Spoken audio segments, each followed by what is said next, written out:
Tervist sõbrad, see siin on Schmidt masin, ehk siis nagu ka pealt vaadates paistab, on see põhimõtteliselt kükipuur, aga kang liigub lihtsalt mööda nii-öelda fikseeritud trajektoori.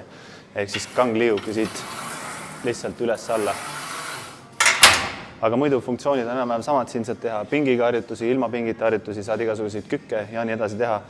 Nüüd selle turvaliseks kasutamiseks esimese asjana kohe mainin ära, et siin on sellised stopperid, et kui sa teedki näiteks kükke, siis kui sa lähed kükiga alla ja enam ei jõua üles tulla, siis see võtab sulle selle koormuse nii-öelda enda peale, nii et ma soovitan neid kasutada, mis iganes harjutusi teed, ma soovitan neid kasutada, siis siia vahele saad pingi panna niimoodi, sätid pingi enda järgi, saad igasuguseid erinevaid harjutusi pingiga teha, ma panen alla nimekirja igasugustest erinevatest harjutustest, mis leiad ka siit ülesse.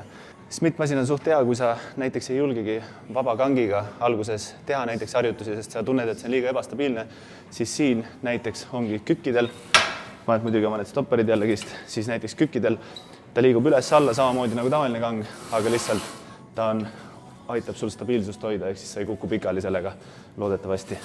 Saadki siit vaikselt alla minna ja üles tagasi. Ühesõnaga ta on niisugune do-it-yourself masin, kus sa saad põhimõtteliselt teha erinevaid harjutusi, just kui sa teeksid nagu masinaga, aga ta on niisugune pool vaba raskus, pool kang, pool masin. Ja siia peale saad raskusi panna. Kangide kaal on erinevates jõulsaalides erinev. Siin on ilmselt mingi 15 kilo selle kangi kaal.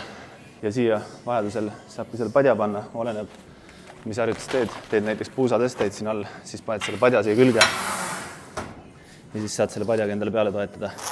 Mõne harjutuse jaoks, nagu näiteks jõutõmbed, võib see kang liiga vara vastu maad minna, mis iganes harjutus teed, võib-olla seljatõmbed, siis see kang läheb liiga vara vastu maad, siis sa saad astuda põhimõtteliselt mingisuguse kasti peale. Enamuste selliste stepipinkide kõrgus on reguleeritav, selleks tuleb siis kas neid alumisi klotse ümber tõsta või juurde panna. Põhimõtteliselt, kui see kangi liikumisulatus jääb allpool väheks, siis ma astungi selle kasti peale ja nüüd ma saan seda natukene sügavamaks teha. Ja siis lihtsalt, need on erineva kõrgusega seega. Vaata, et esiteks pead ära ei löö ja siis teiseks ilmselt osad harjutused, mida vabakangiga saab püsti teha, siis siin võib-olla jääb seda liikumisulatus väheseks.